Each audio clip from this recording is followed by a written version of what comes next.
आज हम जुनोला के सुप्रसिद्ध समाज सेवी मिस्टर महेश पोडवाल के यहाँ आए हुए हैं और आइए उनके साक्षात्कार में जानते हैं इस गांव का इतिहास, उनके बारे में और समाज को वो क्या संदेश देने वाले हैं।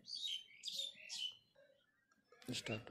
हाँ महेश जी, जैसे कि हम जानते हैं कि आज ये जो जुनोला गांव है ये बहुत ही प्राचीन और काफ़ी पुराना गांव है, तो इस गांव के बारे में थोड़ा सा हमें बताइए कि ये किस इतिहास से जुड़ा हुआ गांव है, अगर आपको इसकी जानकारी हो।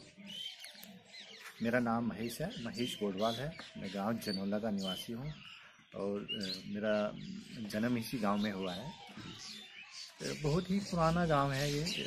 जब देश आज़ाद हुआ था तो हमारे देश गांव के बहुत से लोगों ने देश की आज़ादी के लिए लड़ाई लड़ी है और इस लड़ाई में काफ़ी लोग हमारे गांव के शहीद भी हुए हैं और महात्मा गांधी के साथ उन्होंने साथ में चलकर देश आज़ाद करवाने में ना बहुत सहयोग दिया है। बहुत पुराना प्राचीन गांव है और इस गांव की बात करें तो एक ये शेरशाह सूरी मार्ग है और ये दिल्ली से जयपुर जोधपुर की तरफ जाता है। ये रास्ता ये शेरशाह सूरी मार्ग से है, राष्ट्रीय मार्ग है ये।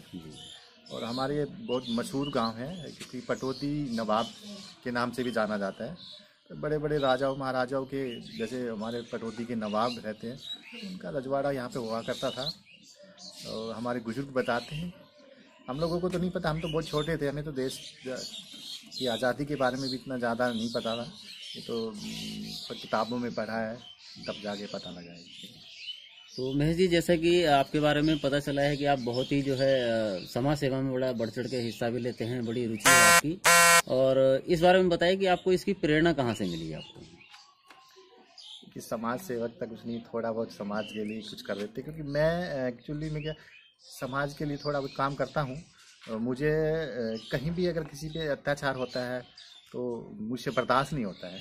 हमारी जाति पे या हमारी बहन बेटियों पे होता है तो अक्सर कई बार जब हम छोटे थे तो स्कूल के अंदर हम पढ़ते थे तो कुछ दबंग लोग या कुछ शरारती तत्व अगर किसी पे अत्याचार करते थे तो मेरा दिल खोखने लग जाता था और मैं बर्दाश्त नहीं कर पाता था। तो मैं उनके साथ लड़ाई करने लग जाता, जंग लड़ने लग जाता अपने समाज के लिए। और बहुत ही डिफिकल्टी ये बात है कि मुझे बचपन से ही ये प्रेरणा मिली कि मैं किसी भी दलित समाज पे हो या किसी बुजुर्ग पे हो या महिलाओं पे हो या किसी तरह की कोई भी अत्याचार कहीं भी होता है, मैं बर्दाश्त नहीं करता। बहुत अच्छे लगे आपके विचार। अब आप मुझे बहुत संक्षिप्त में अपने बारे में बताइए कि आपका जन्म कहाँ हुआ, आपकी शिक्षा कहाँ हुई और आपने जो है किस तरीके से समाज सेवा में जो है आप और आगे क्या क्या करना चाहते हैं आप? मेरा जन्म जनोला गांव में हुआ है और जनोला हाई स्कूल से ही मेरी शिक्षा हुई है। यहाँ पे गवर्नमेंट स्कूल है, यहीं से मेरी शिक्षा हुई है। और मैंने महापुरुषों के बारे में पढ़ा, बाबा साहब के बारे में पढ़ा, माननीय काशीराम जी के बारे में पढ़ा, मायावती जी के बारे में पढ़ा, तो ऐसे बहुत से ज्योतिबाई फुल्ले के बारे में पढ़ा। तो वो उनसे मुझे बहुत प्रेरणा मिली कि उस जमाने में पूरे देश में फैली हुई थी, तो ऐसे हालात में उन्होंने जो छुआछूत के लिए लड़ाई लड़ी है तो उनकी इतिहास मैंने पढ़ा, तो उनसे मुझे बहुत ही कुछ सीखने को मिला है कि मैं भी अपने समाज के लिए, अपने लोगों के लिए और माताओं बहनों के लिए समाज के लिए आपका जो नई युवा पीढ़ी है उसके लिए क्या संदेश देना चाहिए? युवा पीढ़ी के लिए मेरा एक संदेश यही है कि ज़्यादा से ज़्यादा जागरूक हो और अपने बाबा साहब के बारे में या महापुरुषों के बारे में पढ़ें और आगे बढ़ के समाज को बागडोर संभालें और समाज के लिए काम करें। भारतीय राजनीति को आप किस नज़र से कैसे देखते हैं आप? भारतीय राजनीतिक एक सिर्फ ऐसी राजनीतिक है यहाँ पे क्या बड़े बड़े दल हैं, वो सिर्फ अपने बिजनेस लाइन में रहते, बिजनेस की तरह वो राजनीति करते हैं। मतलब सेवा का भाव खत्म, सेवा भाव तो नहीं है, बस ये अपना बिजनेस बना रखा है उन्होंने, क्योंकि देश जब से आज़ाद हुआ है तब से। यदि आप राजनीति में आते हैं तो आप क्या बदलाव करना चाहेंगे?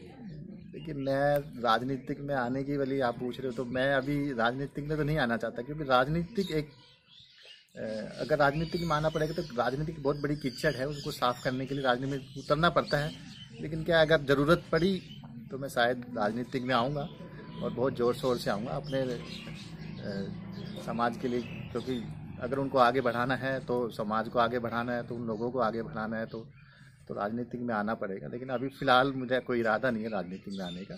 मैं सिर्फ सामाजिक सेवा के लिए प्रेरित हूँ और समाज के लिए काम करता रहूँगा। और ज़रूरत पड़ी तो मुझे शायद लगे कि राजनीतिक में आने से अपने लोगों का भला मैं ज़्यादा कर सकता हूँ, तो राजनीतिक में आना भी पड़ सकता है। ज़रूरी नहीं कि मैं कहूँगी नहीं आऊँगा, लेकिन अभी वक्त है कुछ लोगों के लिए, टाइम के लिए। तो ये तो थे महेश गोडवाल जी, जिन्होंने अपने बारे में बताया और इन्होंने जो युवाओं को जो संदेश दिया, इन्होंने बताया कि ये राजनीति में इसलिए आना चाहते हैं कि अच्छे लोगों की राजनीति में ज़रूरत है। यदि अच्छे लोग राजनीति में नहीं आएंगे तो देश का और समाज का सुधार नहीं हो पाएगा।